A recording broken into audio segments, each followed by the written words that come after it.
sleep in. You know, Nelly at the time didn't know me, so at that time I actually slept. And I woke up in the morning and I went to the shower, and when I came out I saw that I had 2 voicemails on my machine. And I was like, am I going to listen to it? Am I not going to listen to it? And just as I was about to walk out, I decided, okay, I'll listen to it. So I click on it, and the first message is from my aunt from Israel. And she goes, I know what happened in New York. Can you call me and let me know that you're okay? Now, in Israel they have a lot of bombings, you know, suicide bombers blowing up buses or buildings. So I figured that's something along the lines of what happened in New York, because I figured from the way that she was speaking. So I thought maybe a bus blew up. And then the next message is from my mom, and my mom is downright hysterical. And she's screaming that I should call her as soon as I get this message, and that she can't reach me. At the time I also didn't have a cell phone. I got it as a result of this. So I call my mom and I tell her what happened. And she says, terrorists have hit the World Trade Center, and one of the buildings is down. And I was like, no, can't be. So I go to the TV and I see only one building standing at this point, and I was like, that can't be right. I mean, maybe I'm not seeing something. And then the second building comes down as I'm thinking this. And this was not the first incident like this in my life. Because 12 years earlier, on New Year's 1989, on New Year's Day 1989, my uncle came from the United States. We lived in Russia. We lived in a place that was right next door to Chechnya. Our place actually blew up before Chechnya blew up, but at that point it seemed okay. And everyone was saying, well, how is life in the United States? Should we move there? Should we stay in the Soviet Union? And one person who went, well, I'm never going to move. I'm 70 years old. I'm a doctor. I'm very successful here. I'm very well respected. I have a house. I have a car. I have a family here. I'm not moving. That was my great uncle, my grandmother's brother. 5 days later, he was tortured to death.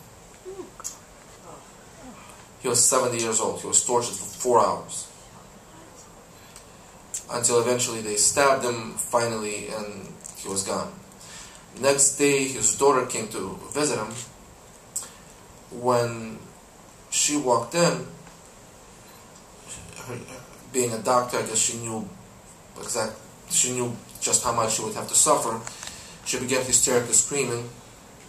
Her husband called my grandparents' house, which is where I was staying, and I picked up the phone at the same time my grandmother picked up the phone. And Aaron said, Myron is dead, he was killed. And my grandmother goes, what? And he goes, and I was on the other line, and he says he was murdered. I ran out of the living room to the kitchen, which is where my grandmother was listening to the phone, and my grandmother at this point was kind of halfway sitting in the chair, and my grandfather was kind of trying to calm her down, but she really was out of it at that point. For the next week or so, my grandmother, who was probably the closest person I know to her brother, because they were very close. Their father died when they were very small, and so they were very close. She really didn't understand what was going on.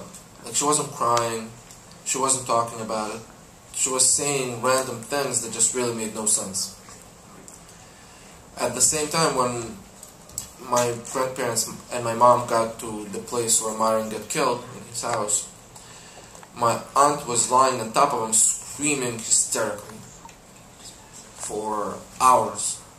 Just hysterically screaming, just seeing that scene of a father being cut off. And this kept on happening for a while to several other people that I know. And then after a while we wound up deciding not to live at home. We went basically from place to place, and other people who protected us, who helped us by letting us live with them, were also Muslim. So I'm not going to say that anyone of any religion is all good or all bad. But we do need to call a spade sometimes. And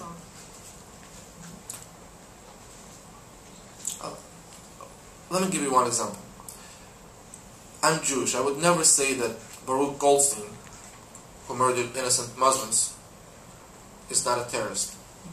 So how come on the other side, when a school bus gets blown up, when the Israeli Olympic team got killed 40 years ago, we still 40 years later cannot get a condemnation?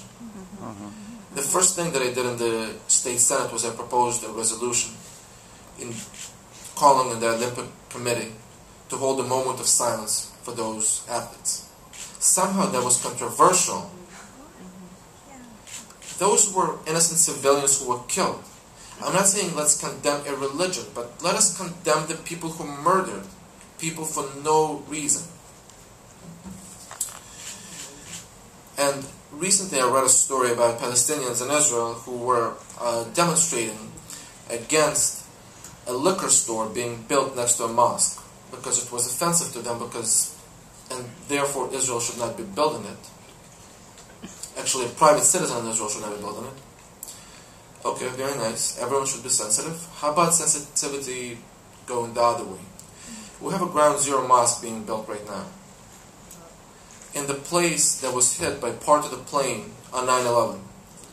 If we cannot build a liquor store next to a mosque, how about some sensitivity in return? Shouldn't we treat each other equally? Why can't this mosque be built 5 blocks over to the side? Do we not have enough real estate in New York State, or New York City, or Manhattan? Why is it that all our politicians are pushing for it? Mike Bloomberg, the local community board, all the other local elected officials. Again, let me give you the same example. If Baruch Goldstein decided one day, I'm sorry, not Baruch Goldstein, if somebody decided to build a synagogue in the place where Baruch Goldstein shot a bunch of Muslims, would Mike Bloomberg be in favor of it? Would he? Would any of the people calling for the mosque to be built who are saying that it's legal, therefore we should do it? Well, it's also legal to build a synagogue in the place where Baruch Goldstein shot people, right? What would be the reaction? Why is it different? I'm not generally opposed to any kind of places of worship or anything else, Muslim, Jewish, Catholic, Protestant, anything else being built. But you know what? Let us be sensitive to each other, not just being sensitive in one direction. Because in the other direction we have hate speech laws.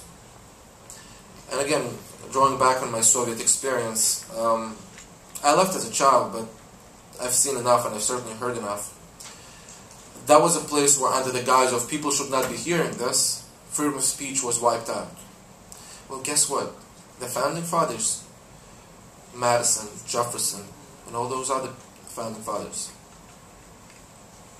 knew better than Joseph Stalin and Vladimir Lenin. I'm a big fan of the founding fathers of the United States, not the Soviet Union. And we should not be looking at that model. We should be looking at the American model.